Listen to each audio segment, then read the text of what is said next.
July 9th, 1755. 1 o'clock in the afternoon. Western Pennsylvania.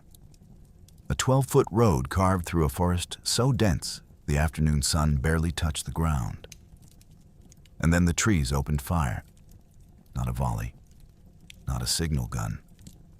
Everything, simultaneously, from every direction at once. Muskets from the left, muskets from the right.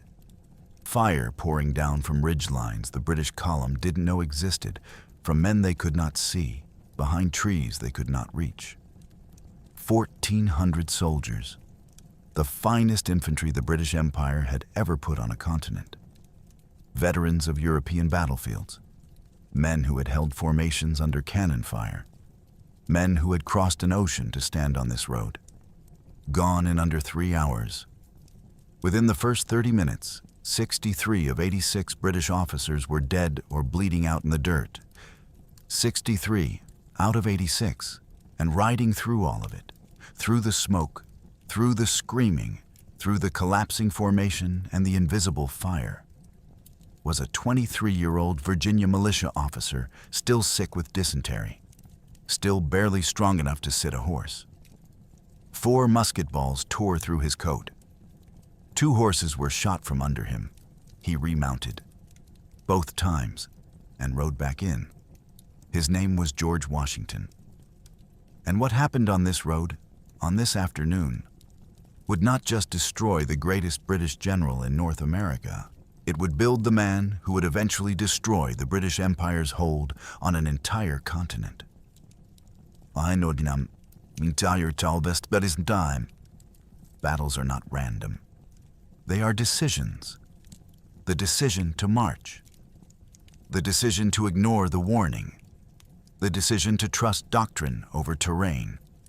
The decision to dismiss the people who knew the forest, and to march blind into the forest anyway. We remember who won the American Revolution. We forget where it was born. It was born here, on a 12-foot road in Pennsylvania, in the smoke, in the fire, in the education of a 23-year-old man who had no business surviving what he survived, and in the slow, catastrophic unraveling of a general who had never once considered the possibility that he could be wrong. By the end of this video, you will understand how nearly 1,000 British soldiers were destroyed by a force 2/3 their size in under 3 hours in the middle of the afternoon.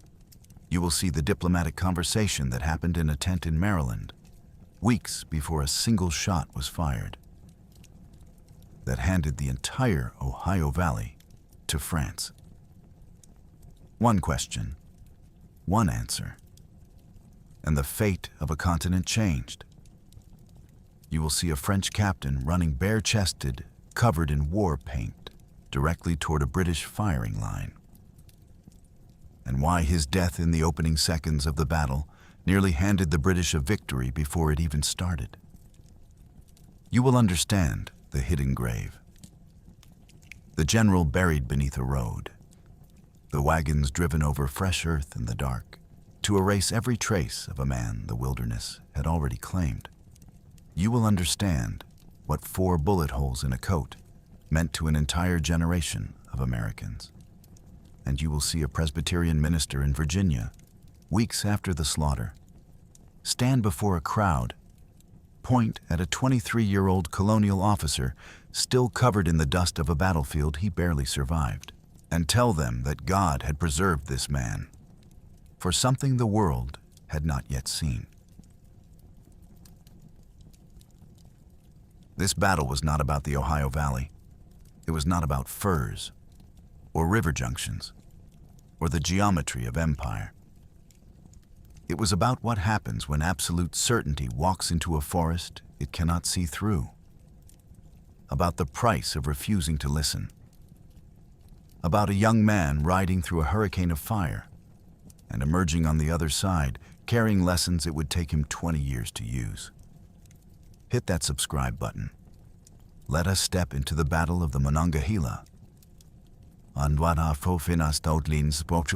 Sanraham To understand why 1,400 British soldiers were marching through the Pennsylvania wilderness in the summer of 1755, you need to understand what the continent looked like and who was fighting over it.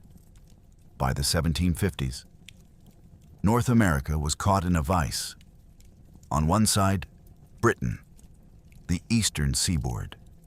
13 colonies pressed tight against the Atlantic, growing fast, pushing west. Farmers, land speculators, fur traders edging further and further into terrain that didn't belong to them. On the other side, France, not British colonies. Something different, something older and stranger and more deeply embedded in the continent. A loose, vast empire stretching from the St. Lawrence River down through the Great Lakes, along the spine of the Mississippi, all the way to New Orleans. French traders who had spent a century learning indigenous languages and marrying into indigenous families. Catholic missionaries in villages no British settler had ever seen. Military officers who moved through the forest like they were born in it. These two empires had lived in uneasy tension for decades. But by the 1750s, the tension had a specific address: the Ohio River Valley, more specifically, the forks of the Ohio.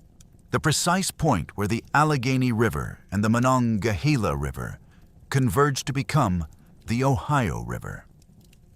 Modern-day Pittsburgh. In 1754, the most strategically valuable piece of land on the North American continent. Whoever held the forks held the gateway to the entire western interior. The British understood this. The Virginia-based Ohio Company had already sent surveyors into the region. Land speculators, men with names like Washington, Lee, and Mason, had already received crown grants for 500,000 acres of Ohio Valley land. Fur traders were pushing through the Appalachians. The pressure was relentless. The French understood it too, and the French moved first. In 1753 and 1754, French colonial forces executed a rapid, aggressive fortification campaign. They expelled British traders by force. They built a chain of forts through western Pennsylvania. And then, at the forks themselves, they constructed the installation that would become the center of the coming catastrophe, Fort Duquesne, a star-shaped wooden fort at the confluence of two rivers, garrisoned by French regulars and Canadian militia, protected by the most powerful Native American military coalition on the continent. The British response was a young Virginia colonel named George Washington. Washington had been dispatched in 1753 to deliver a diplomatic ultimatum. The French commander received him politely, fed him dinner, and sent him home with a written refusal. Washington came back in 1754, with troops this time. What followed was a catastrophe in miniature. Washington's force ambushed a French diplomatic party at a place called Jumonville Glen. 10 men killed, including the French commander. Whether this was a legitimate military engagement or an assassination of a diplomatic envoy has been debated by historians for 2.5 centuries. The French didn't debate it. They came back with a force that vastly outnumbered Washington's command. Washington scrambled to establish a defensive position at Great Meadows, a low, poorly situated stockade he called Fort Necessity. In July 1754, the French surrounded it in the rain, fired down from the elevated ground Washington had failed to secure, and offered terms. Washington signed the surrender document. The document, written in French, which Washington could not read, contained a clause admitting to the assassination of Jumonville. Washington would later claim his interpreter had deceived him. He returned to Virginia, having lost every objective, having surrendered under fire, having potentially signed a confession to a political assassination. The entire Ohio country was French.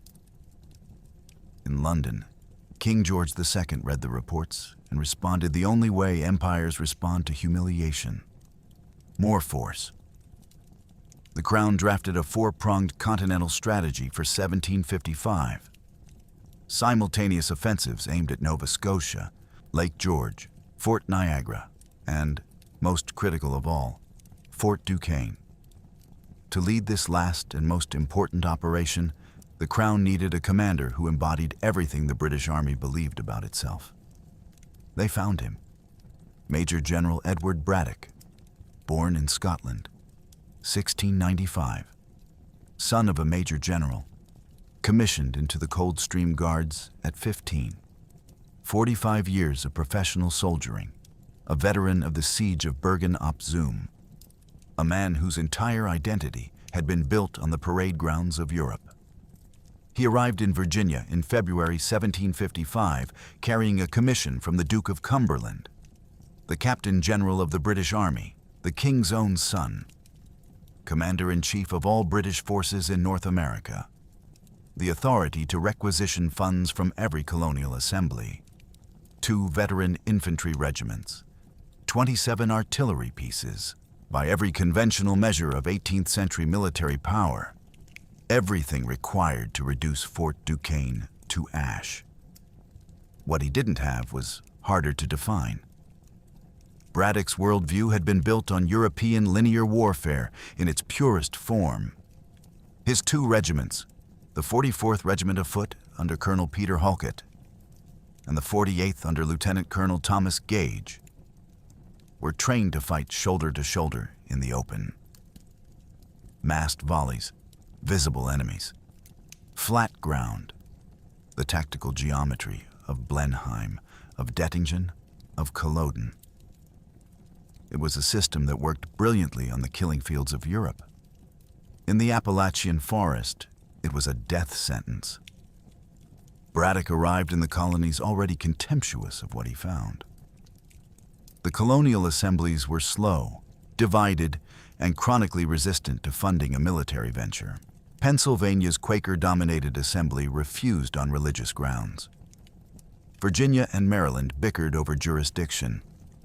The wagons and horses the army needed were nowhere to be found. Braddock grew openly furious. He characterized American colonists as undisciplined, insubordinate, and fundamentally inferior to British regulars. He dismissed local knowledge of the terrain. He dismissed suggestions about adapting his tactics. He dismissed, with particular irritation, the suggestions of his young volunteer aide-de-camp. There was one exception. He respected Washington's knowledge of the land. George Washington had attached himself to Braddock's staff as an unpaid volunteer. No salary, no official rank within the expedition's command structure. Driven by a desperate need to redeem his reputation after Fort Necessity, and by a burning ambition for a permanent commission in the regular British Army, Washington had written directly to Braddock requesting the position. Braddock accepted. A relationship developed between them, not equal, not without friction, but genuine. Braddock respected the young Virginian's energy and his knowledge of the terrain. Washington respected Braddock's authority and quietly cataloged every single one of his mistakes. Now consider the man who was waiting for them. Captain Daniel Hyacinthe Marie Léonard de Beaujeu. Where Braddock was institutional, Beaujeu was improvisational, a French-Canadian officer who had spent his career in the wilderness. A man who understood the continent not from maps, but from walking it. He recognized the strategic reality with absolute clarity. Fort Duquesne was wood and earth. Braddock's artillery train, deployed at effective range, would reduce it in days. The only answer was to stop Braddock before he could deploy those guns. Hit the column in the forest. Hit it while it was still moving. Hit it before it could spread out and bring its firepower to bear. His second in command was Captain Jean-Daniel Dumas. Methodical, aggressive, tactically brilliant in a way that would only become apparent when the moment arrived, and Beaujeu was already dead. Assisting them was Ensign Charles-Michel Mouet de Langlade, a French-Canadian officer of mixed French and Ottawa heritage who possessed something neither Beaujeu nor Dumas could replicate: genuine, deep relationships with the indigenous warriors who were the real fighting power of the coalition. And those warriors were formidable. 637 fighters: Ottawa, Ojibwa, Potawatomi, Huron, Delaware, Shawnee, Mingo. Men who had been fighting in these forests their entire lives, who could move through old-growth timber without sound, who could fire accurately from concealed positions at ranges British regulars had never trained against, who understood this terrain in the way Braddock's soldiers understood the inside of a barracks. The numbers on paper read: British 1,400, French and Native American 891. The British had more men. On paper. Stop here for a moment. Because there is something about this expedition that history tends to rush past. The men on Braddock's column, not just Washington, all of them, stand in 1755 and look at the faces on this road, and then look forward 20 years. And the list of what these men will become is almost impossible to believe. Lieutenant Colonel Thomas Gage, commanding the advance guard, the man who will lead the column when the forest opens fire. 2 decades later, Commander-in-Chief of British forces in North America, military governor of Massachusetts, the man who orders the march on Lexington and Concord, the man who fires the first shot of the American Revolution, Thomas Gage. Right there, in the vanguard, walking toward the ambush that will teach his enemy how to beat him. Captain Horatio Gates, commanding a New York independent company, watching everything with careful eyes. 22 years later, a major general in the Continental Army.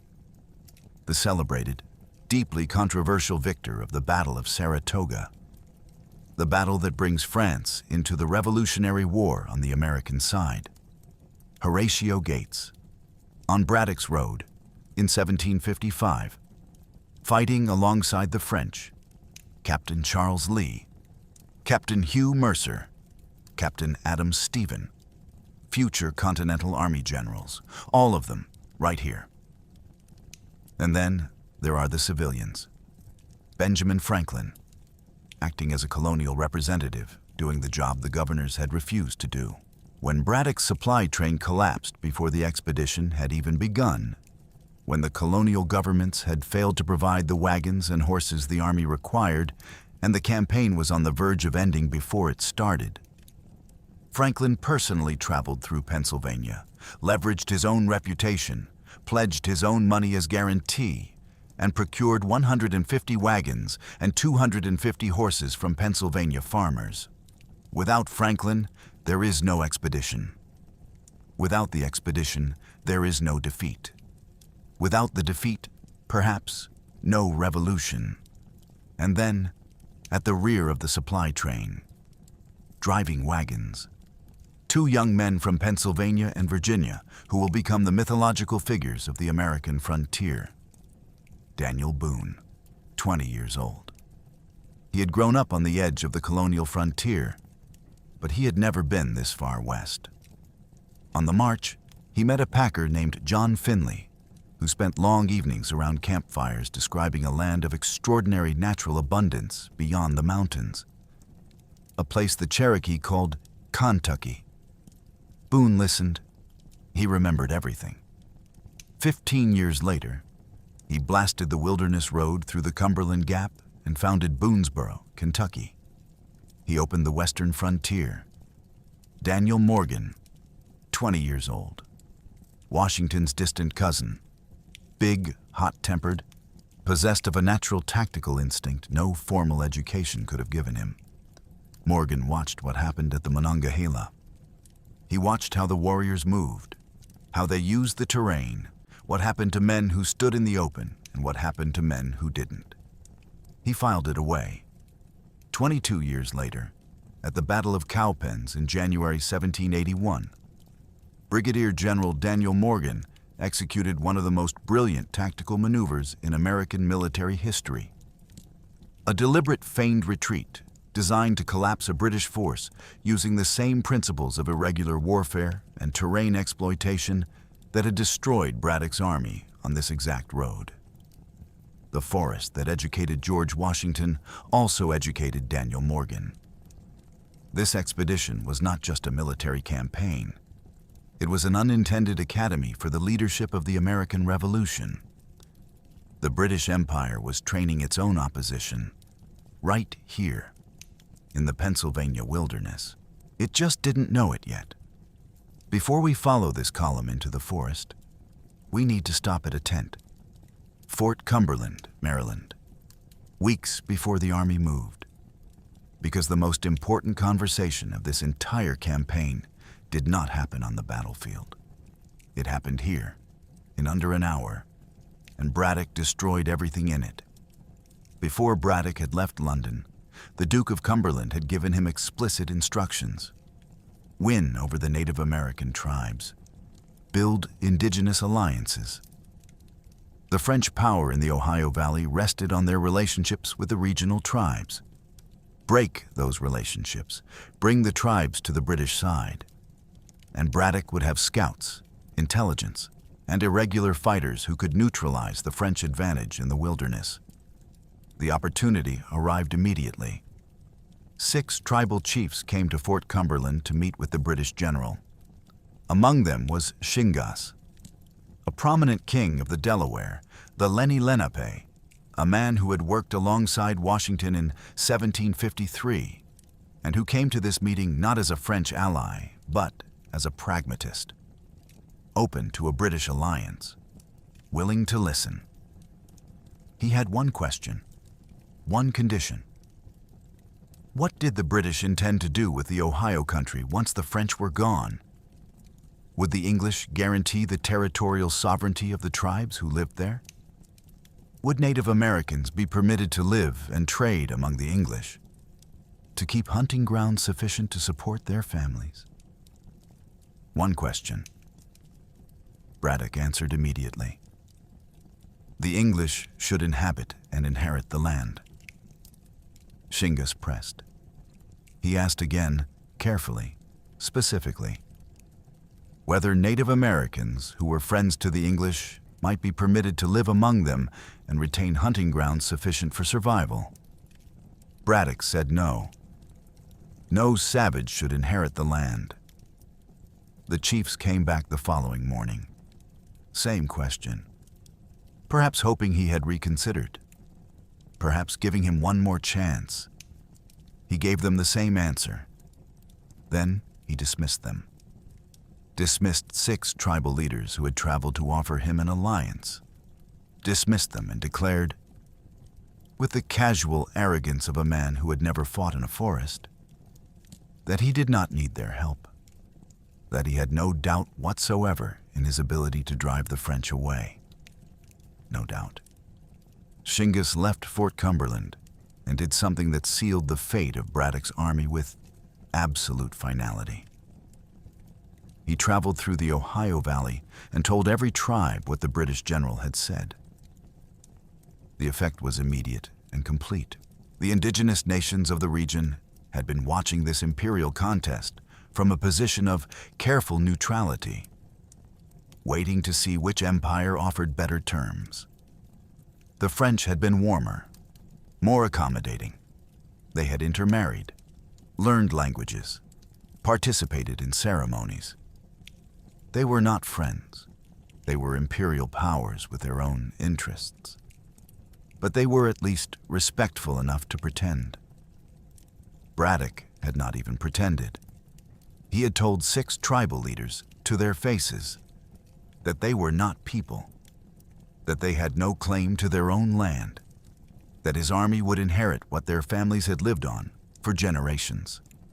Within weeks, warriors from tribes that had been neutral, Delaware, Shawnee, Mingo, were riding toward Fort Duquesne.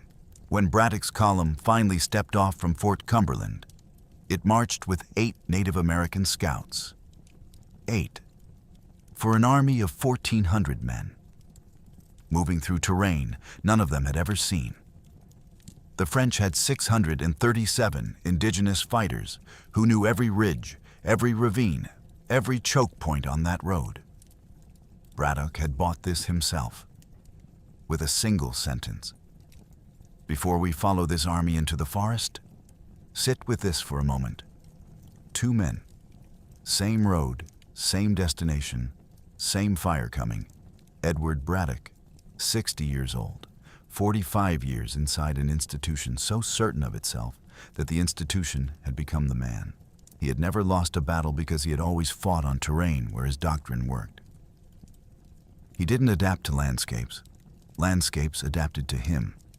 He was not stupid. He would prove, on the battlefield, that he was not cowardly. He was something more dangerous than either. He was certain. George Washington, 23 years old. He had already lost a battle. He had signed a humiliating surrender document. He had spent months rebuilding a reputation with a ferocity that his contemporaries found almost alarming. He came to this expedition not as a conqueror, as a student. He watched Braddock. He watched the terrain. He watched the logistics deteriorate. He watched the indigenous councils collapse and understood exactly what it meant. He raised his concerns. He was heard and ignored. And he kept watching. He was not certain of anything. He was hungry. Hungry men learn. Certain men do not. What happened in the forest on July 9th, 1755, would burn into Washington a tactical education no military academy could have provided. The sound of a formation collapsing, the speed at which an officer corps disappears under deliberate fire, what soldiers do when the commands stop coming, what holds and what doesn't. He carried those lessons for 20 years. The British Empire, driving this column through the forest, was doing something it did not intend and would not recognize until it was too late. It was building its own future opponent, grinding Washington into the exact shape of the general who would eventually defeat it. May 29th, 1755.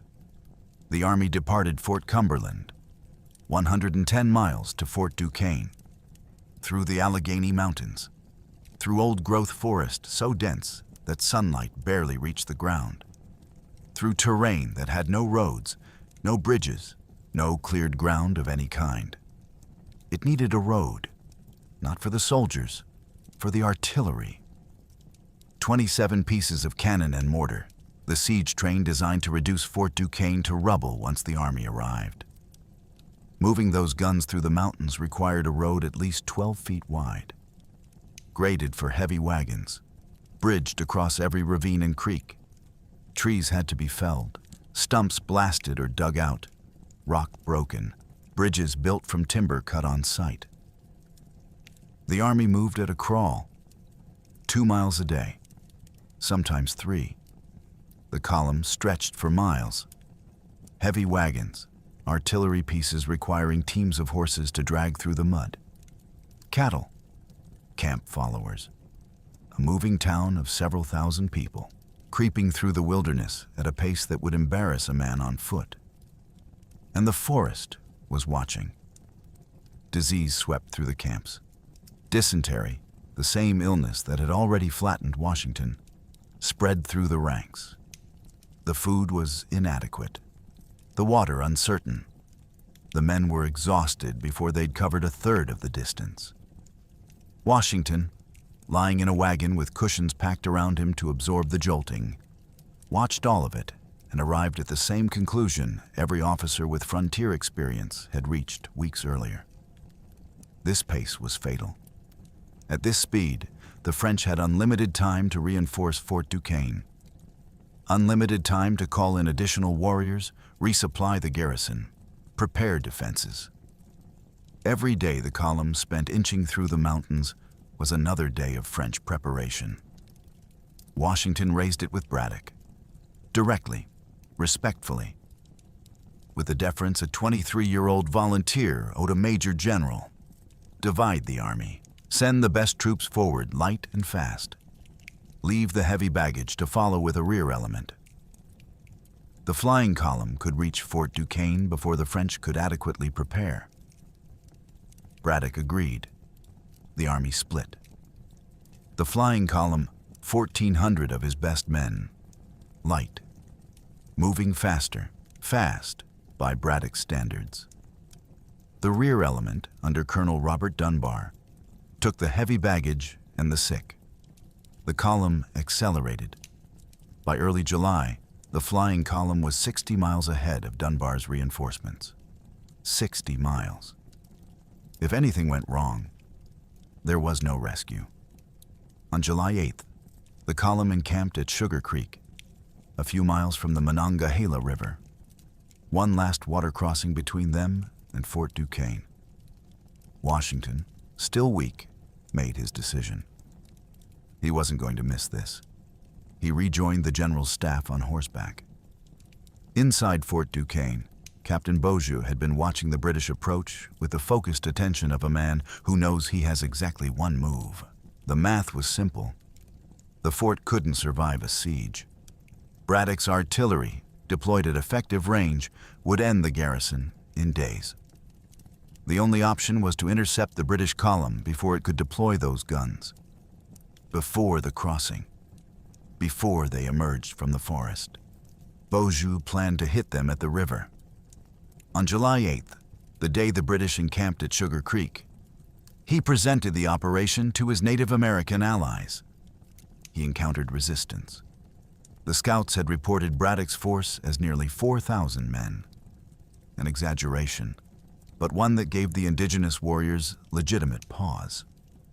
They were being asked to charge directly into a force of that size. Their answer was no. Beaujeu didn't argue.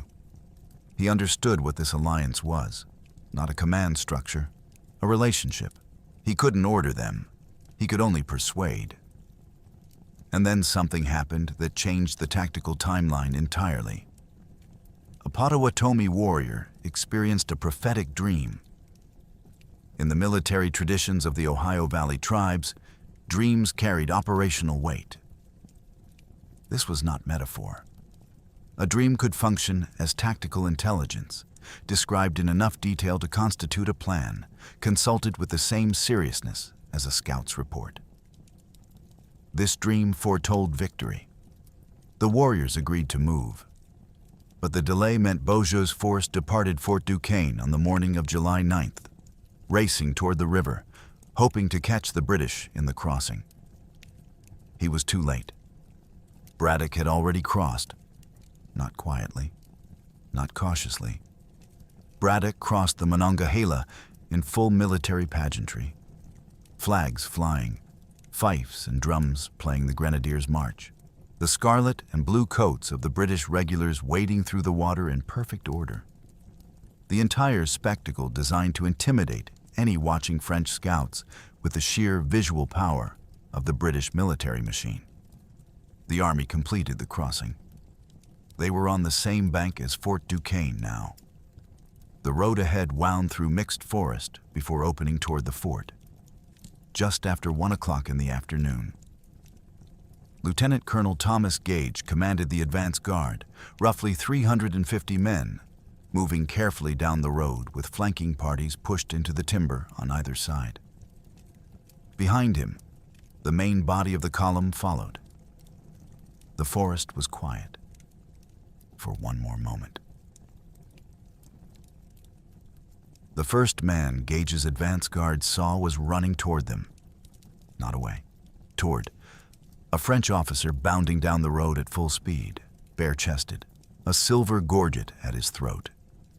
The crescent-shaped metal plate that marked an officer's rank, catching the filtered afternoon light. His body covered in Native American war paint, red and black, in patterns that transformed him from a European officer into something that belonged entirely to this forest. Captain Beaujeu, He had missed the crossing. He had run out of road. And so he was doing the only thing left to him, charging directly toward the British vanguard, trusting his warriors to read his signal and respond before the British could organize. Gage's men reacted with professional speed. The advance guard formed a line, loaded, aimed down the road. The British volley crashed out. Beaujeu was struck immediately. He fell in the road, dead in the opening seconds. For a single moment, a brief, extraordinary moment, the battle tipped toward the British. The French-Canadian militia, suddenly leaderless, facing a disciplined volley from a larger force, wavered. Some broke, some ran.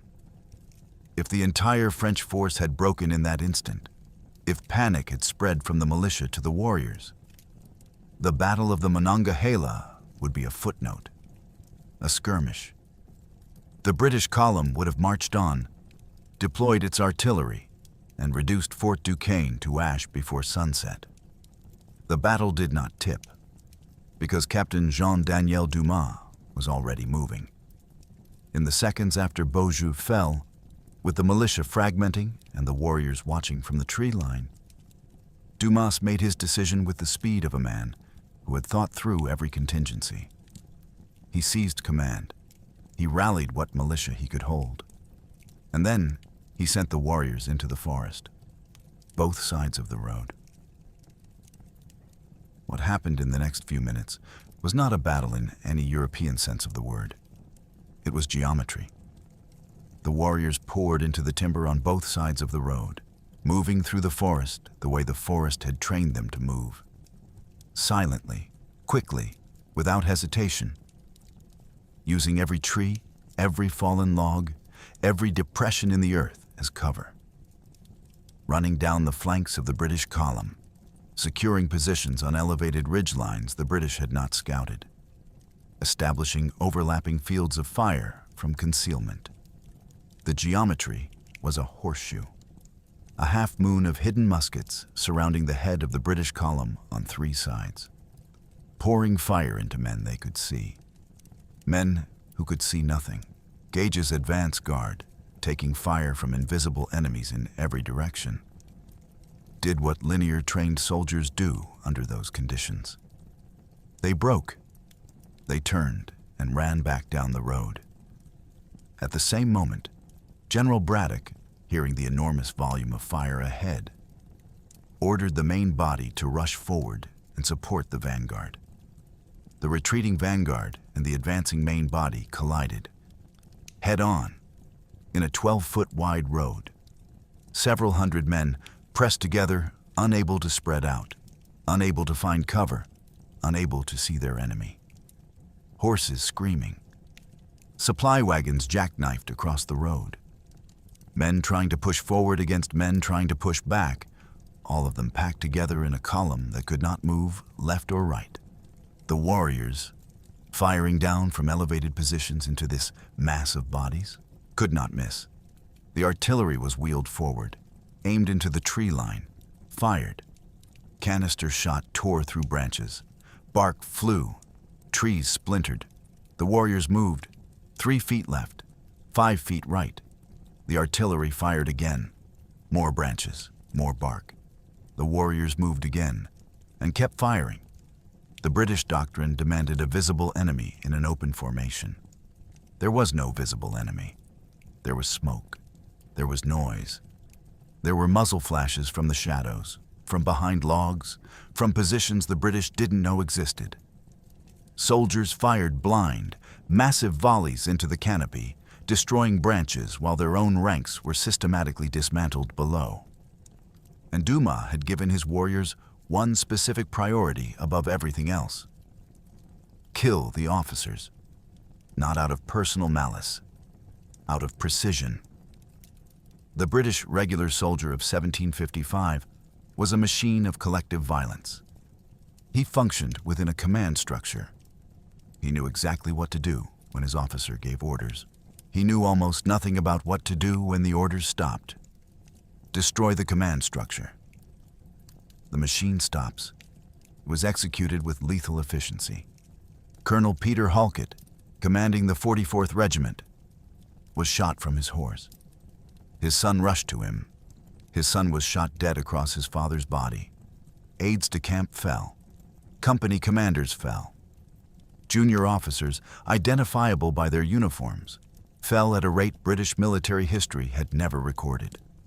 63 of 86 officers engaged were killed or wounded, 73%. Deprived of leadership, the British regulars did the only thing their training had prepared them for. They closed ranks. They clustered together on the road, shoulder to shoulder, presenting the densest possible target to enemies who weren't going to stop. The provincial troops, Washington's Virginians, the Maryland and Carolina colonials, understood what was happening. They broke formation. They moved to the tree line. They began to fight from cover, the way their opponents were fighting. The right response. The only response. It cost them everything. The British regulars, blinded by smoke, unable to communicate, unable to distinguish anything in the chaos, saw men in the tree line firing, and they fired back. They shot their own men. The first American soldiers killed by British friendly fire on American soil died on this road, on this afternoon, shot in the back by the men who were supposed to be fighting beside them. Braddock rode into all of it, not from the rear, not from a command position at a safe distance, directly into the mass of terrified men, screaming at them to hold formation, striking men who tried to seek cover with the flat of his sword. 5 horses shot from under him. He remounted each time. His voice never stopped. Courage or stubbornness. Historians have argued it for centuries. In practical terms, it didn't matter. Standing in the open on horseback while invisible men fired down from elevated positions was not bravery in this forest. It was manufacturing a target. The 6th horse went down. The musket ball entered through Braddock's right arm, passed through it, penetrated his chest and lungs. He did not die immediately. He was conscious. He could still speak. But he was finished, and the army, what remained of it, completed its disintegration around him. 3 hours, start to finish. From the first shots in the road to the shattered remnants of the flying column, staggering back across the Monongahela River. 3 hours to destroy an army of 1,400. 900 British and provincial soldiers killed or wounded, out of 1,400 engaged. Compare that to the French and Native American losses: 30 to 39 killed, 16 to 57 wounded, 90 men, at the high estimate. The disparity is almost beyond comprehension. It was not magic. It was not luck. It was not even the surprise of the initial collision. It was doctrine against terrain. The petite guerre, the small war, the irregular war, that the indigenous warriors of North America had been perfecting for generations, was built for exactly this environment. Short-range ambush from concealment, individual marksmanship from protected positions, the deliberate targeting of command structures, psychological pressure through noise and invisibility. Every one of those principles was perfectly suited to the Appalachian forest. Every one of Braddock's principles, mass formation, massed volley, artillery deployment, command from horseback in the open, was perfectly suited to the open fields of Europe. The forest had its own rules, and the men who had learned those rules over centuries in this exact terrain, in this exact type of engagement, applied them with a precision that no amount of British bravery could overcome. What is most haunting is not the defeat itself. It is how unnecessary it was. The lesson was available. Right there, in the people Braddock had dismissed in a tent in Maryland. In the 8 warriors who stayed and tried to help, who watched the column march into its own catastrophe with the helpless frustration of men who had been explaining the rules and been told their rules didn't matter. The forest already knew how to fight. The British had simply refused to learn. With Braddock down and every aide-de-camp either dead or severely wounded, there was one officer left who could still ride. George Washington, 23 years old, recovering from dysentery, barely strong enough to have been on a horse at all. He rode into it, not cautiously, not from the edges, into the collapsing formation, carrying orders to officers who were already falling, trying to establish a rearguard from men who had stopped being soldiers and become something else. Something terrified and directionless and waiting to be told what to do. He had 4 musket balls tear through his coat, not graze it, through it, in one side and out the other. Not one of them touched his skin. 2 horses were shot from under him. He remounted, both times, and rode back in. The mathematics of this are almost impossible. Around him, men standing in the same road, wearing the same uniform, at the same exposure level, were dying by the dozens. The officer corps of the British Army in North America was being systematically eliminated. 63 out of 86. Washington rode through all of it and came out the other side. 9 days after the battle, writing to his brother John Augustine from Fort Cumberland, Washington described what had happened with the awe of a man who had genuinely not expected to be alive to write the letter. By the all-powerful dispensations of Providence, I have been protected beyond all human probability or expectation. For I had 4 bullets through my coat and 2 horses shot under me, yet escaped unhurt, although death was leveling my companions on every side of me. That first sentence, Providence, but read the sentence that follows. We have been most scandalously beaten by a trifling body of men. That is who Washington already was, even at 23, even fresh from the worst battle he would ever witness, not retreating into mysticism, not losing himself in the miracle of his own survival, furious, clear-eyed, already analyzing. A smaller, more adaptable force had destroyed a larger, more conventional one. He had seen exactly how. He had seen where the doctrine broke and how fast it broke and what it looked like when it broke. He was going to remember this. Washington organized the rearguard, personally helped load General Braddock into a cart. The same cart that had carried Washington himself through weeks of illness. Directed the first steps of the retreat. Behind them, the road was an apocalypse. Nearly 900 men. Left there, dead, dying, or too badly wounded to move. The artillery, the expedition's payroll, all of it abandoned in the road for the French and their allies. At the rear of the supply train, Daniel Boone and Daniel Morgan heard the battle through the trees before they saw any of it. The concentrated roar of musketry, the war cries, the screaming of horses. They didn't wait for orders. Morgan slashed the harness lines of the draft horses, threw himself onto the nearest animal, and galloped east. Boone did the same. They survived the way both of them would survive 100 tight corners on the frontier. They moved fast.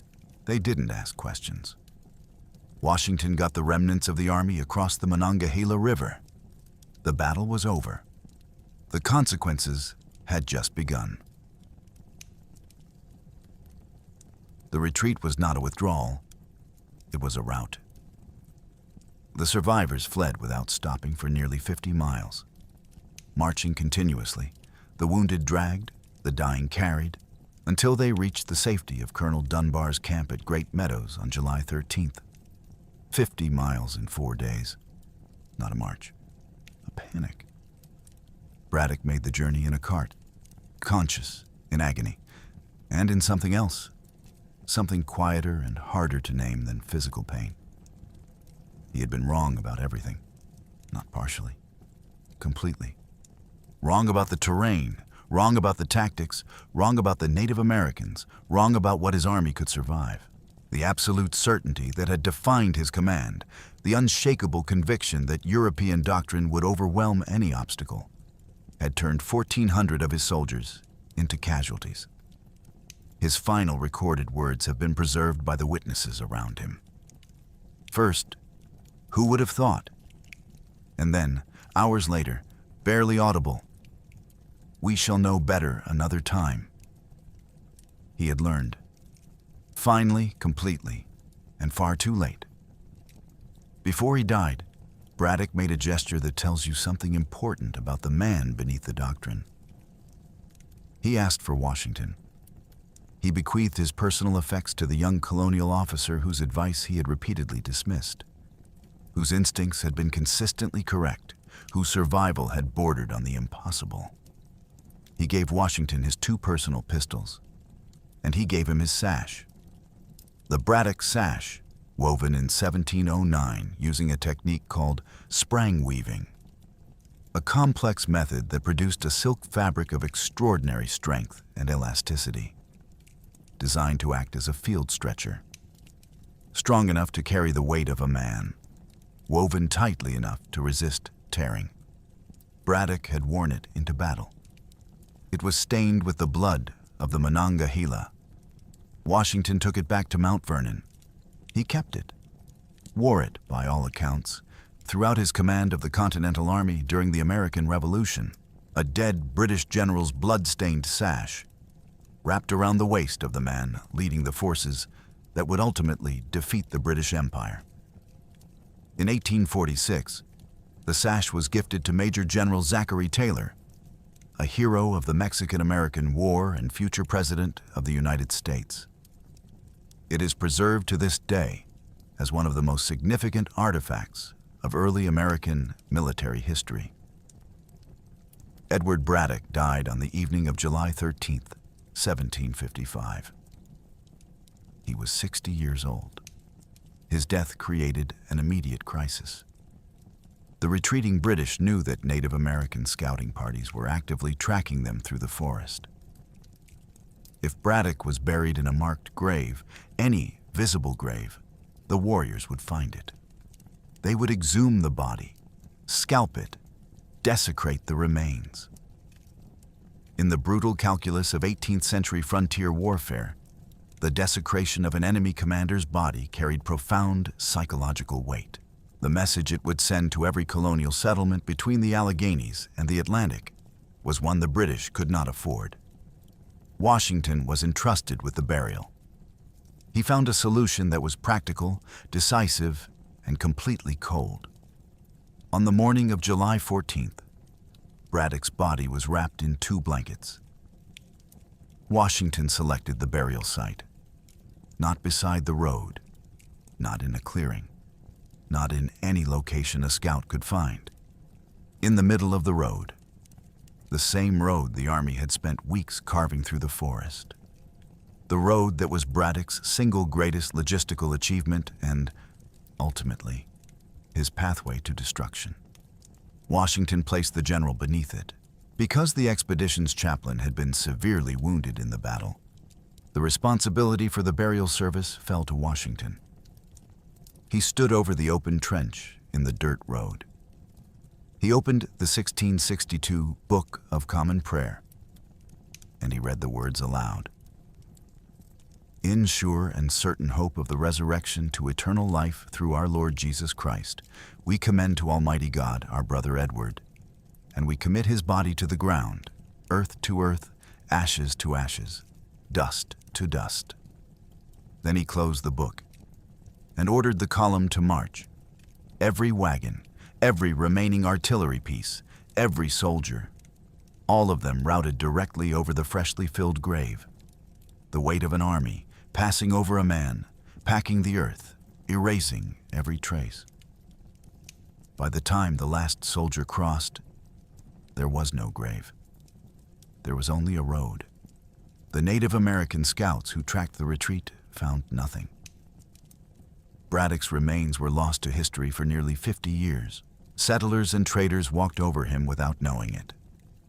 The road that bore his name became a vital artery of westward expansion, carrying the civilization he had come to extend over the bones of the man who had tried and failed to build its foundation. In 1804, a work crew repairing the road unearthed human remains, identified as Braddock's by the military officer's buttons found in the earth around the bones. They reinterred him on a small knoll beside the road. In 1913, a permanent granite monument was erected. It stands today, maintained by the National Park Service, a marker above a man the wilderness swallowed whole. When the shattered remnants of the flying column staggered into Colonel Robert Dunbar's camp, the situation was serious, not irretrievable. Serious. Dunbar had approximately 1,000 fresh troops, a massive reserve of artillery, ammunition, and supplies, a defensible position. He had, at minimum, the ability to hold the frontier, to prevent the French from exploiting the disaster, to protect the colonial settlements between Great Meadows and the Atlantic. He had options. He chose none of them. He ordered the destruction of his own supply train. Cannon were spiked, iron driven into the touch holes to render them permanently unfireable. Wagons were set alight. Barrels of gunpowder were dumped into the creeks. The logistical infrastructure that had taken months to assemble, that Benjamin Franklin had personally salvaged with his own credit, systematically destroyed. To hasten a retreat, nobody was pursuing. Dunbar then marched his 1,000 fresh soldiers to Philadelphia and declared them into winter quarters. In July, the colonial frontier of Pennsylvania, Maryland, and Virginia, hundreds of miles of settlements, farms, communities, was left completely undefended, not thinly defended, not defended by a skeleton force, undefended. The French and their Native American allies recognized the opportunity immediately. Empowered by their victory, enriched by the vast quantities of captured British arms and supplies, the Ohio Valley tribes launched years of frontier raids that struck without warning and disappeared back into the forest before any response could be organized. The line of English settlement was pushed violently back toward the Atlantic seaboard. Thousands of colonists killed or captured. Hundreds of miles of farmland abandoned. Dunbar was eventually court-martialed. The charges were dropped.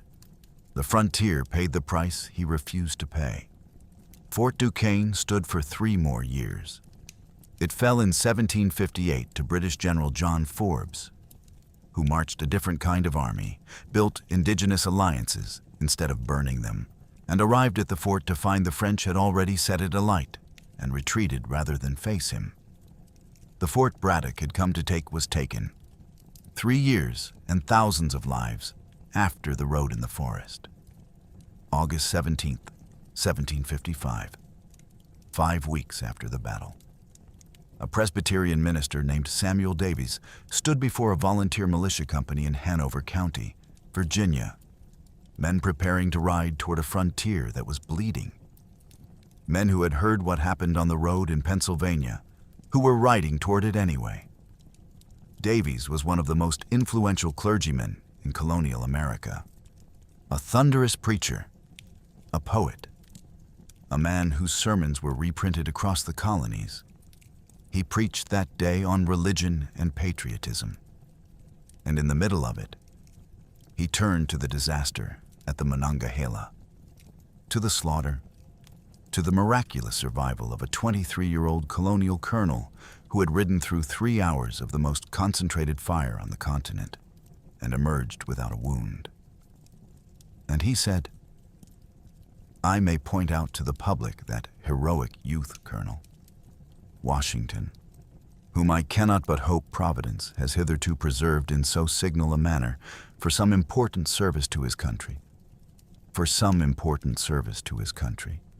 Davies could not have known what he was predicting. He was a minister in Virginia in 1755.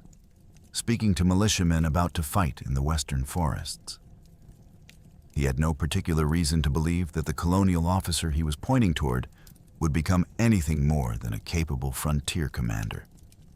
But the phrase lodged itself in the American imagination like a splinter. In the religious atmosphere of the Great Awakening, divine intervention in human affairs was not metaphor. It was theology. God acted in the world. God preserved the people he needed for specific purposes. And here was a man who had walked through a hurricane of fire that had killed everyone beside him, and come out without a scratch. The frontier legend spread rapidly. Washington was never born to be killed by a bullet. When Washington wrote to his brother, he had already used the language of providence. He had used it because he meant it. He had been in the battle. He had seen what happened to the men around him. The probability of his survival, by any reasonable calculation, was nearly zero. He believed what he wrote. That belief, and the public's amplification of it, became the foundation of Washington's authority during the darkest years of the Revolutionary War. At Valley Forge, at the Delaware Crossing, in the terrible winters when the Continental Army was dissolving and desertion was epidemic, Washington's presence was itself an argument. The man Providence had preserved, the man the bullet could not find. The battle had forged a soldier. The sermon forged a myth, and in America, in the particular kind of country that was being built here, in the wilderness, out of faith and resistance, and the accumulated weight of remembered suffering, you sometimes need both. The colonial press moved fast. Accounts of the Monongahela spread through every gazette from Virginia to Massachusetts. And the story that emerged, the story the colonial newspapers seized on and amplified, was a specific contrast. On one side, the cowardice of the British regulars. Men who had panicked, clustered together in the road, fired on their own soldiers, broken, and fled. On the other side, the steadfast courage of the Virginia provincials. And their young colonel. The Virginia Gazette published Washington's account. The Boston Gazette republished it. Editors who had never met Washington, who had never seen a forest battlefield, understood instinctively what the story meant to their readers. The best trained army in the world had broken. The colonials had not. Virginia Governor Robert Dinwiddie publicly lauded Washington as the hero of the Monongahela, promoted him to full colonel, gave him command of the entire Virginia regiment, 1,200 men tasked with defending the bleeding frontier. But the deeper thing was already happening. Not in the Gazette, not in the governor's proclamation, in the conversations happening in taverns and farmhouses and church meetings across the colonial seaboard. A British regular army had marched into the wilderness and been destroyed. People who had spent their entire lives being told that the British Army was invincible, that the professional soldiers of the Crown were a class of military force that no colonial militia could aspire to, that the defense of the continent required the mother country's regulars because the colonists themselves were simply not capable. Those people now had a counter-argument, not theory, not speculation, evidence. The British Army had collapsed in 3 hours. The colonial soldiers had fought better. Their 23-year-old colonel had ridden through the fire and survived while every British senior officer around him fell. This knowledge was not a revolution. Not yet. Not in 1755. It was a seed. It sat in the American consciousness for 20 years. Watered by taxation disputes and quartering acts and the slow accumulation of grievances. Growing quietly beneath the surface of an empire that did not notice what it had planted. And when the moment came, when the question of whether the colonies could actually fight the British Army became suddenly and urgently real, there was an entire generation of men who already knew the answer. They had been on the Monongahela, or they had heard about it from men who had. Here is what the Battle of the Monongahela left behind. It left nearly 900 British and provincial soldiers on a 12-foot road in Pennsylvania. It left a fort standing that was supposed to fall. It left a frontier defenseless that a cowardly colonel was supposed to protect. It left thousands of colonists facing consequences they had not chosen and could not escape. It left the most powerful army in the world walking back to the coast. But it also left something else. It left a 23-year-old colonial officer with 4 bullet holes in a coat, a dead general's blood-stained sash, and a head full of tactical knowledge burned into him with a precision no academy could have provided. It left Washington knowing what a British army looks like when it breaks. He had seen it from inside. He had seen what caused it, how fast it happened, what it took to hold even a fragment together. He had seen what happens when a command structure collapses under deliberate fire. He had seen what soldiers become when the officers stop coming. He carried that knowledge for 20 years. And when he stood in front of his own army, ragged, underpaid, underfed, perpetually on the edge of dissolution, he made choices that no purely European-trained general would have made. He refused pitched battles when his army wasn't ready for them. He used terrain as a weapon. He built an organization that could absorb catastrophic setbacks and continue functioning. He protected his officer corps with a ferocity that came directly from the memory of 63 officers falling in 3 hours on a road in Pennsylvania. Braddock had taught him all of it, by dying badly. The Battle of the Monongahela is remembered, when it is remembered, as a footnote to the 7 Years' War, a preliminary defeat before the British recovered and won, a cautionary tale about linear tactics in irregular terrain. That framing is too small. This battle did not just shape George Washington. It planted something in the American military consciousness. A belief, not theoretical but observed, documented, lived, that the most powerful conventional army in the world had weaknesses. That it could be broken.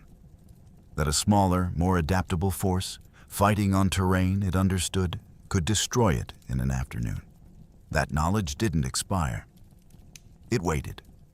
It waited for the Stamp Act, for the Townshend Acts, for the Boston Massacre and Lexington and Concord and the frozen crossing of the Delaware, for all the moments when the American Revolution looked like it was going to fail, and the man at the center of it held.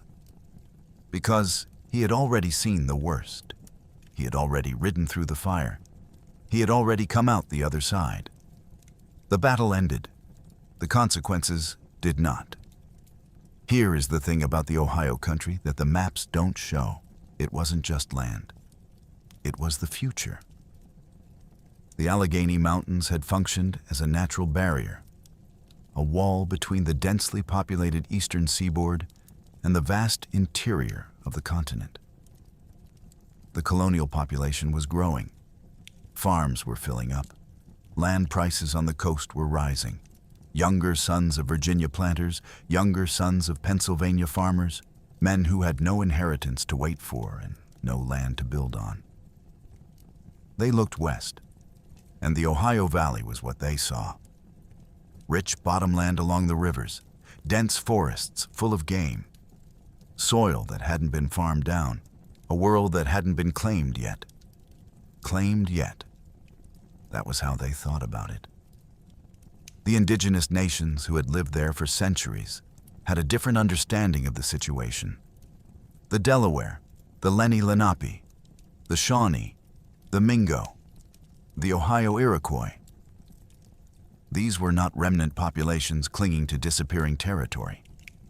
They were sovereign nations with functioning political structures, with economies built on the fur trade, with military capacity that had already demonstrated itself in decades of warfare. They watched the colonial pressure building from the east. They watched the French building forts from the north. They understood with a political clarity that European observers consistently underestimated. Exactly what both imperial powers actually wanted. The French wanted the fur trade and the alliance network. The British wanted the land. The difference was not subtle. And when Shingas sat down in that tent in Maryland and asked Braddock the one question that mattered, when he tried, one final time, to find out which of the two empires was actually survivable, he was not being naive. He was being precise. He already knew what the answer probably was. He was giving Braddock the chance to surprise him. Braddock did not surprise him. The warriors who fought at the Monongahela were not fighting for the French. They were fighting for the only thing worth fighting for: time. Time to delay the inevitable pressure. Time to demonstrate the cost of taking what belonged to them. Time to make the math of conquest expensive enough that the empire might, just possibly, negotiate. The Ohio Valley fell to Britain in 1758. The Proclamation of 1763 attempted to hold the line, a royal decree reserving the territory west of the Appalachians for indigenous peoples, prohibiting colonial settlement. It lasted approximately as long as it took colonial land speculators to begin ignoring it. Daniel Boone blazed the Wilderness Road through the Cumberland Gap in 1775. The settlers followed. The answer Braddock gave in that tent, "No savage should inherit the land," was not his opinion alone. It was the policy of a civilization, stated plainly, to the people most directly affected by it. They heard it clearly. There is a temptation, when looking back at Braddock, to make him a villain. Arrogant, contemptuous, blundering into a catastrophe he could have avoided. He was all of those things. But he was also something more complicated. Braddock genuinely believed what he was doing was right. He was not a cynical man. He was a certain one. He had spent 45 years inside a system that worked, that had won battles, that had built an empire, that had proven itself on field after field across Europe. He was not unusual in his contempt for irregular warfare. The entire British military establishment shared it. Petite guerre, the small war, the skirmish, the ambush from cover, was considered dishonorable by European military doctrine. A lesser form of combat practiced by peoples who couldn't stand and fight properly. That contempt was not personal arrogance. It was institutional, cultural, built into the fabric of how the British Army understood war. Braddock just happened to be the man carrying that institution into the one environment on Earth where it was most completely wrong. He also genuinely respected Washington. The letters between them, Washington's careful, respectful communications, Braddock's occasional warmth toward the young colonial officer, suggest something more than professional formality. Braddock had no sons. Washington was ambitious, capable, physically imposing, and clearly exceptional. There are moments in their correspondence that read almost like mentorship. The irony is that the student outlived the teacher by 44 years and spent those 44 years using everything the teacher's death had taught him. Consider also this. When Braddock's final hours came, in that cart on the road back to Great Meadows, he was not defiant. He was not blaming others. Who would have thought is not the question of an arrogant man protecting his reputation. It is the question of a man genuinely trying to understand what happened. We shall know better another time. He was already applying the lesson. It just came too late for him to use it. Washington's letters during the march are extraordinary documents. Not for their literary quality, though they are well written, Washington's prose already showing the clarity and precision that would define his later correspondence, but for what they reveal about a 23-year-old man watching a disaster assemble itself piece by piece and being unable to stop it, he wrote to Governor Dinwiddie in June. Frustrated with the pace of the march, concerned about the physical deterioration of the troops, the dysentery spreading through the column, the inadequate rations, the effect of daily road-building labor on men who had been trained as soldiers. He noted the psychological weight of the forest, the disorientation that came from marching for weeks through terrain with no visible landmarks, no horizon, no way to judge progress except by counting miles. He also wrote about the indigenous councils. He had been there. He had watched Shingas ask his question.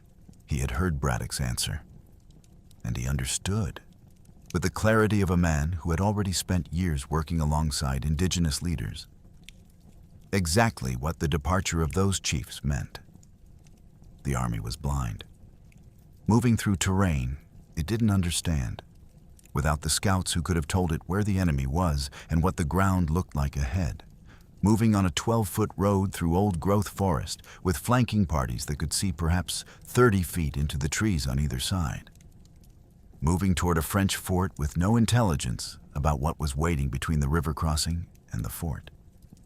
Washington raised this with Braddock more than once, in the careful, respectful language of a subordinate addressing a superior. Braddock listened. He acknowledged Washington's knowledge of the terrain. He continued as he had planned. What Washington could not say, what no amount of tact or careful phrasing could have permitted him to say, was what he was actually thinking.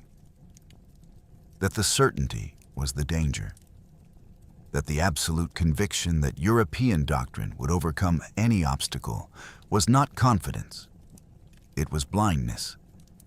That this army was marching into something it couldn't see and couldn't adapt to and would not understand until the trees opened fire. He couldn't say that. So he rode and watched and remembered everything. The road continued to be built. The column continued to crawl. The forest continued to watch. And 10 miles ahead, at Fort Duquesne, Captain Beaujeu was having the same conversations with his own command. Not about certainty and doctrine, but about dreams and timing and the precise moment to move. To understand what happened in the next few minutes, you need to understand the physical reality of where Gage's advance guard was standing. The road, 12 feet wide, hard-packed earth, freshly cleared. On the left side, dense forest falling away toward a small creek called Turtle Creek.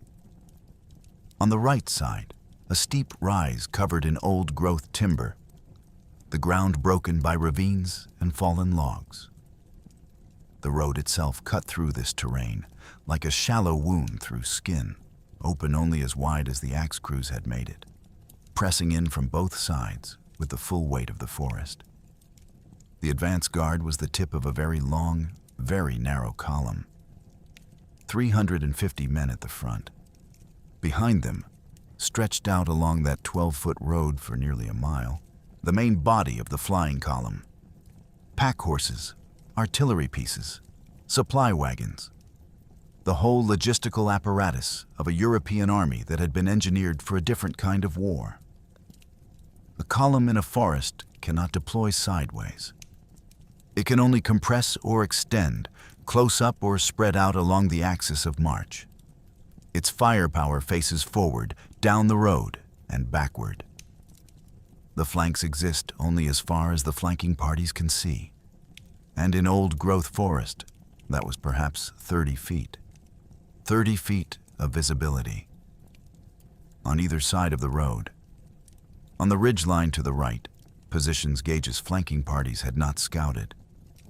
There were warriors who had been in these forests their entire lives, men who knew every fold of this ground. Yes, men who could see the British column from above and behind, and from angles the British didn't know were possible. Beaujeu came bounding down the road, silver gorget catching the light, bare-chested in the afternoon. He was not supposed to be there. He was supposed to have hit them at the river crossing.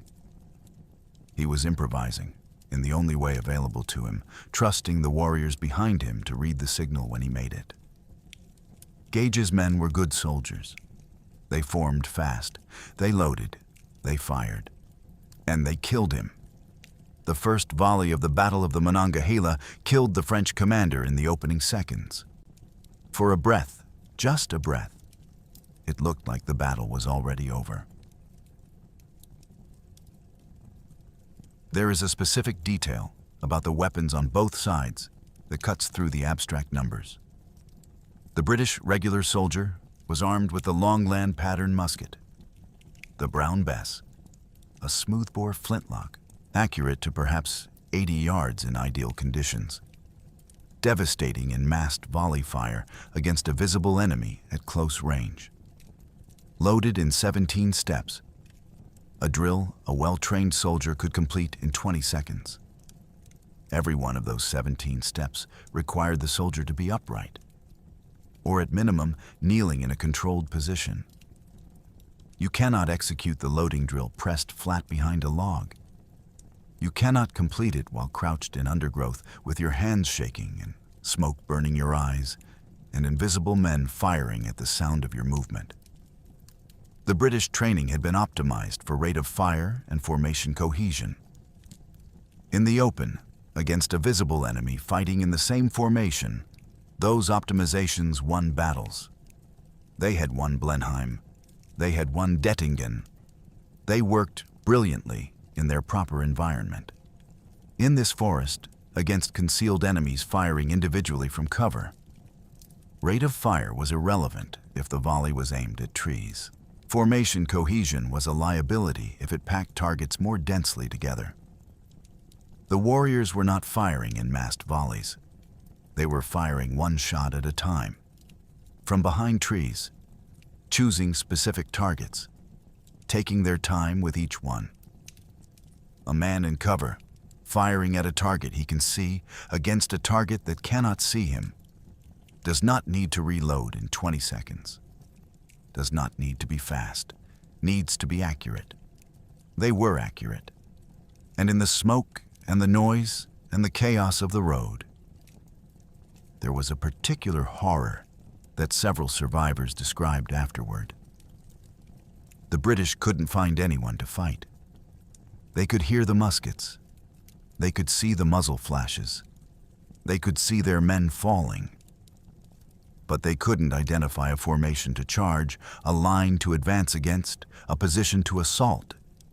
The entire British tactical vocabulary was built around the concept of the visible enemy. The opposing line, the fortification to be taken, the high ground to be seized. There was no opposing line. There was smoke and fire and men dying. And the sound of warriors in the trees, the war cries, the whooping that witnesses described as coming from everywhere simultaneously, psychological pressure as deliberate and precise as the musketry itself. The British regulars had been trained to be brave in a specific kind of battle. This was not that battle. Their bravery had nowhere to go.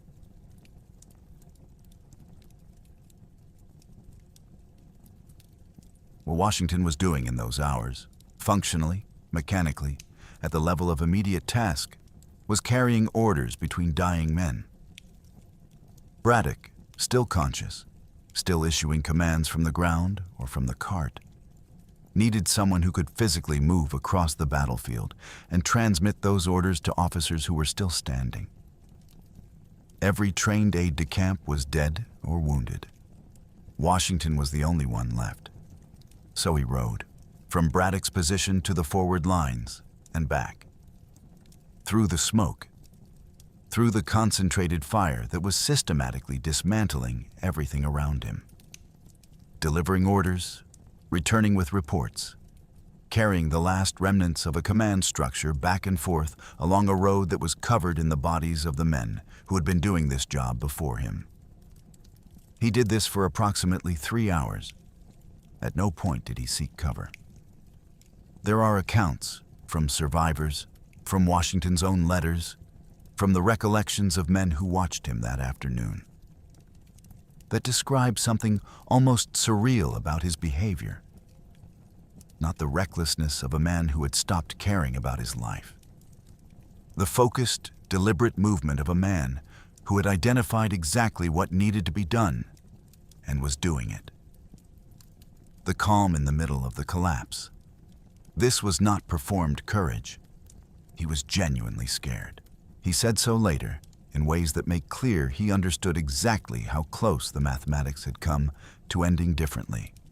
4 bullets through his coat, 2 horses down, the men on either side of him falling constantly. He was scared, and he kept moving. That is a different thing from not being scared. That is something that can be taught only by doing it. 20 years later, the commanders who served under Washington in the Continental Army described the same quality in him. A particular kind of calm that manifested specifically when things were going most wrong. Not absence of fear, the management of it. The ability to keep functioning, keep thinking, keep directing, keep holding the thing together while the fear was happening. He learned it here, on this road, in this afternoon. I think about what that act required. Washington standing over an open grave in a dirt road in the dark, reading burial rites for a man he had genuinely respected, had respected even while disagreeing with him, even while watching him make every wrong decision, and then ordering an army to walk over him. The strategic logic is clear. The emotional weight of it is something else.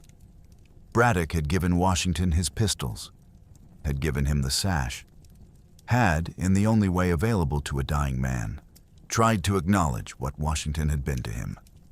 Not just a capable subordinate, but something more. Washington took the sash. He kept it for the rest of his life. He wore it, by multiple accounts, in every major engagement of the Revolutionary War, into Valley Forge, into Yorktown, into the moments when the Revolution was closest to failing. A British general's blood on a piece of silk, worn by the man who was, in part, built by that general's failure. There is a whole version of American history compressed into that object. The frontier that was supposed to be claimed by force, by a crown that had decided who would inherit the land. The man who was supposed to be a loyal colonial officer, shaped instead into something else entirely by the experience of watching that claim fail. The sash passing from Braddock to Washington to Zachary Taylor. A relic of the moment when the British Empire in North America began to break, carried forward by the men who inherited the consequences of that breaking. Objects hold things. This one holds an entire catastrophe. And what grew from it?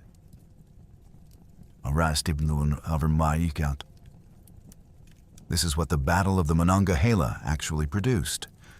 Not just a tactical lesson, not just a military education, a myth, a living, functional myth, operating in real time, shaping the way an entire generation understood itself and what was possible. The myth was not a lie. It was built on documented facts. The 4 bullet holes, the 2 horses, the 3 hours of riding through fire while the officers around him fell. Those facts were real. Washington described them himself, in his own letters, using his own words.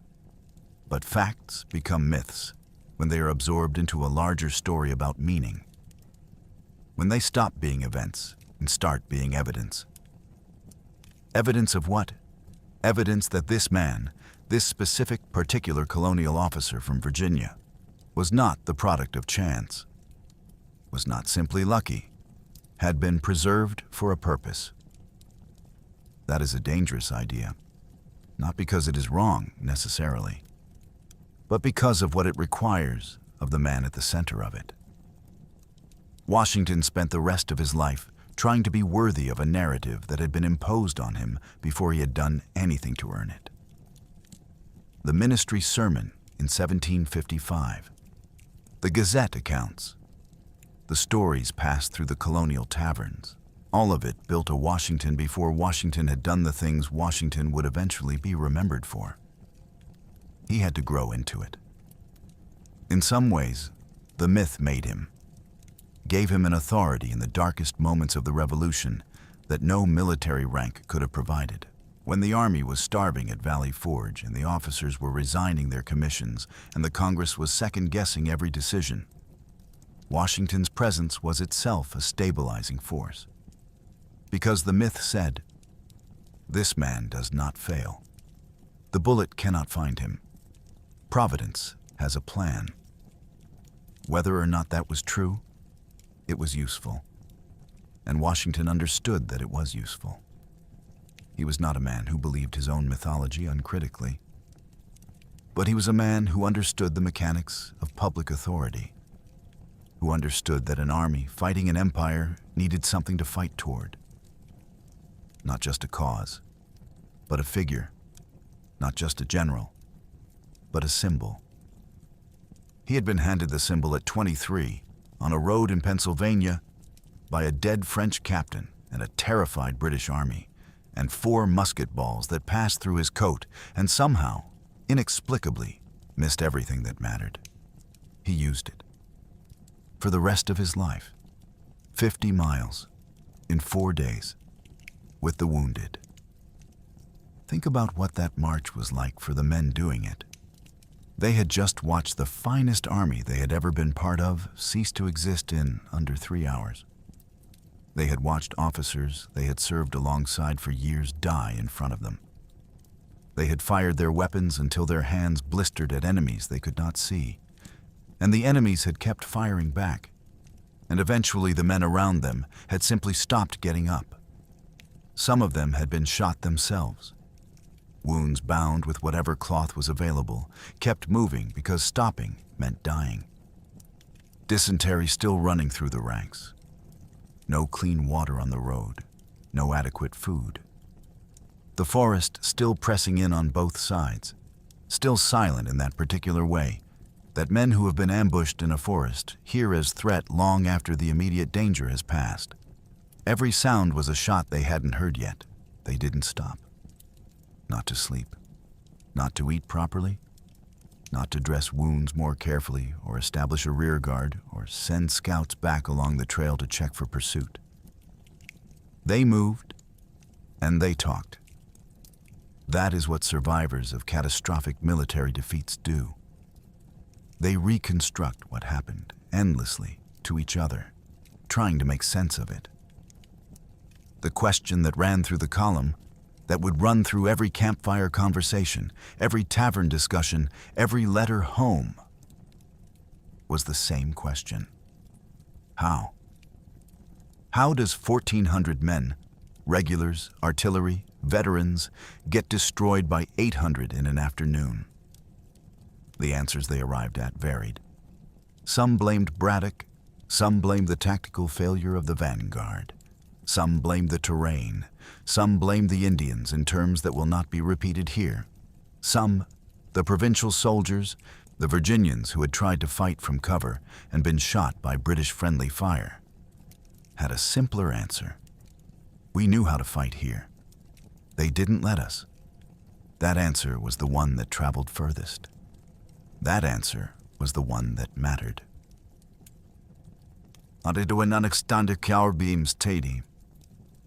The frontier didn't just go undefended. It bled. The raids began within weeks of Dunbar's retreat. Delaware and Shawnee warriors, armed with captured British weapons, moved east through the valleys of Pennsylvania, Maryland, and Virginia. Small farms, isolated homesteads, communities that had no militia, no fortification, no warning. The accounts from these raids are brutal reading. Families killed in their fields, settlements burned, captives taken, men, women, children, disappearing into the forest and reappearing sometimes, years later, as part of indigenous communities, having adopted new names, new languages, new identities. Some who were eventually ransomed back described not wanting to return, a detail that complicated the tidy moral narrative that colonial society tried to build around the raids. The violence moved east, faster than any organized response could follow. Washington was appointed to defend the Virginia frontier with the Virginia Regiment, 1,200 men, defending a line that stretched hundreds of miles. He understood the arithmetic immediately. It was impossible, not difficult. Impossible. No defensive line could cover that much ground against an enemy that didn't attack on a line, that moved through forests and struck where the line wasn't, then disappeared before the line could respond. What Washington could do, he did. He moved fast. He garrisoned the most strategic points. He built a network of communication that could relay information about raids quickly enough to respond before the raiders vanished entirely. He learned, in practice, the specific challenges of defending a wilderness frontier. And he applied, for the first time as a commander, the lessons about adaptability and terrain exploitation that he had learned while watching Braddock refuse to apply them. He was not entirely successful. The frontier continued to bleed. The raids continued. People died, but Washington's Virginia regiment held the line well enough that Virginia itself survived. The worst of the raiding was absorbed and endured. The colony did not collapse. The man who had been built on the Monongahela was being used now. In the small, grinding, unglamorous work of defensive frontier warfare. He was learning more every month, building the general he would eventually become. In 1781, at Yorktown, Virginia, a British army surrendered. The commander accepting that surrender was George Washington. He was 49 years old. He had been fighting the British Empire on and off for 26 years. The first time he had faced them, or rather, the first time he had fought alongside them as a young colonial officer, he had watched them walk into a forest they didn't understand, led by a general who was too certain to listen, and get destroyed in an afternoon by a smaller force that understood the terrain. He had spent the next 26 years doing everything Braddock had refused to do. Adapting, listening, building an army that could absorb catastrophic losses and keep functioning. An army that could use terrain as a weapon. An army that combined European discipline with the irregular tactics that the Monongahela had demonstrated beyond all possible doubt were the dominant form of warfare in North America. He didn't beat the British army at Yorktown with the tactics Braddock had used. He beat it with the tactics that had destroyed Braddock. The wheel had come fully around. The forest had given Washington everything it had taught him about warfare, taught it to him in the most brutal and immediate way possible. And he had spent 2 decades turning that education into a republic. This is the deepest legacy of the Battle of the Monongahela. Not the casualty figures, not the geopolitical shifts, not even the founding myth of Washington's divine preservation. The deepest legacy is what happens when you put the right man in the right catastrophe, and he survives it. He becomes something the catastrophe never intended to create. Britain sent Braddock to the Ohio Valley to build an empire. What came back from the forest was the first draft of an America. The battle ended. The consequences did not. The warriors who fought on July 9th, 1755, deserve to be seen clearly. Not as an abstract force, not as the Indians appearing in colonial accounts, as a kind of natural disaster. Impersonal, environmental, unnamed. They were specific men with names and nations and reasons to be standing in this forest on this afternoon. The Ottawa warriors had come from the Great Lakes. Their alliance with the French was old, carefully maintained, built on decades of trade and diplomacy and mutual interest. They were among the most experienced fighters on the continent. The Potawatomi had agreed to come, in the end, because of a dream. Because their traditions told them that a dream of victory, described in enough detail, carried the weight of a plan. They had not been ordered. They had chosen. The Delaware, the Lenni Lenape, Shingas's people, had arrived here because of a tent in Maryland, because of a British general who had told them, plainly and without apology, that they would not inherit their own land. They were not fighting for France. They were fighting for the answer to the question Braddock had answered badly. The Shawnee, the Mingo, the Huron, men whose nations would be pressed further and further west in the decades after this battle. Who would fight again at Fallen Timbers in 1794, at Tippecanoe in 1811, against the same pressure that Braddock had named so bluntly in that tent. On July 9th, 1755, those men were in the trees. They were not hiding.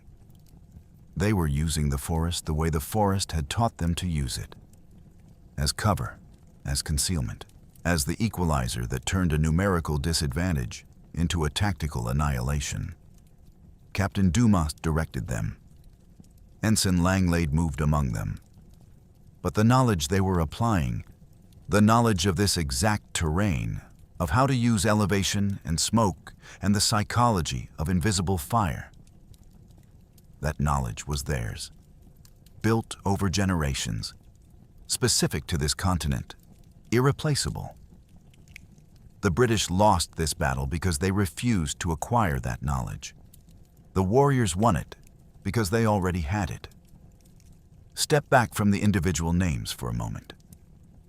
Because what this expedition represents, looked at from a distance, is almost eerie. The Battle of the Monongahela is sometimes called the single most consequential training exercise in American military history. Not training that was designed as training. Training that happened because a massive military failure dropped a generation of young men into a situation where the only options were learn or die, where the lessons were delivered in real time, under fire, at costs that could not be refunded. The men who survived took those lessons and spread them across the colonial military establishment. Washington took them to the Virginia Regiment. 1,200 men he commanded for 3 years on the bleeding frontier, building the habits of adaptability and officer cultivation that he would apply to the Continental Army 20 years later. Horatio Gates took them into his own developing philosophy of command, an understanding that conventional European formations in North American terrain could be broken by irregular tactics, an understanding that would shape how he prepared his forces at Saratoga. Daniel Morgan absorbed them at a cellular level. The wagoner who watched an army get destroyed by men fighting from cover spent the next 2 decades as a rifleman and frontier fighter, developing an intimate personal mastery of exactly the tactics that had been used against Braddock. At Cowpens in 1781, Morgan used a planned 2-stage retreat to collapse a British force with an efficiency that echoed, structurally, the horseshoe envelopment on the Monongahela Road. The British Empire sent its best army to the Ohio Valley in 1755. What came back, what survived, what walked back through the forest and scattered across the colonies, was the seed of an opposing military tradition. A tradition that knew how the British Army broke, because it had watched it happen. The night of July 8th, the flying column encamped at Sugar Creek. The men were exhausted. Weeks of marching, the dysentery still moving through the ranks. The forest pressing in on all sides of the camp, dark and silent in the way that men who have never been in old-growth forest find unsettling. Not the quiet of an empty room, but the quiet of something that is paying attention. The officers gathered around Braddock's tent. Maps spread, routes discussed. Tomorrow's crossing of the Monongahela. The final march to Fort Duquesne. 10 miles. 1 more day. Braddock was confident. The fort was close. The artillery was intact. The flying column, battered by the march but still formidable, would close to effective range within the day. Washington was there, still weak from the dysentery, sitting in the lamplight of the command tent, listening, watching Braddock's certainty the way you watch a man walking toward a cliff you can see and he cannot. He had tried. He had raised the tactical concerns. He had written the letters. He had made the arguments about scouts, about the need for indigenous allies, about adapting tactics to terrain.